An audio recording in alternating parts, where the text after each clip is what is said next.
ગુજરાતમાં કાળઝાળ ગરમી વચ્ચે હવામાન નિષ્ણાત અંબાલાલ પટેલે રાજ્યના વાતાવરણને લઈને એક મહત્વની આગાહી કરી છે.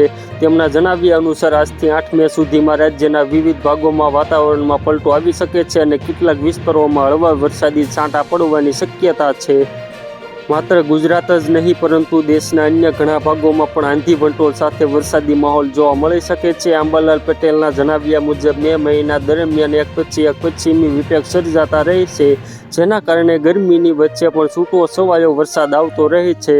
ખાસ કરીને 15 મેની આસપાસ રાજ્યમાં પ્રી મોન્સૂન એક્ટિવિટી શરૂ થવાની ધારણા છે, જેનાથી ધૂળની ડમરીઓ અને પવન સાથે વરસાદ વરસી શકે છે. નક્ષત્રોની ગણતરી મુજબ 25 મેથી 7 જૂન વચ્ચે રોહિણી નક્ષત્ર બેસશે.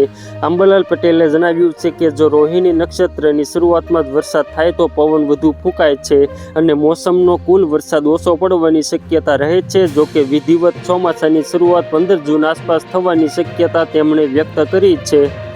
આમ મે મહિનાના અંત સુધીમાં ખેડૂતો અને નાગરિકોએ મિશ્ર ઋતુનો સામનો કરવા તૈયાર રહેવું પડશે. ઉલ્લેખનીય છે કે રાજ્યમાં કાળઝાળ ગરમી વચ્ચે અચાનક વાતાવરણમાં પલટો આવ્યો છે.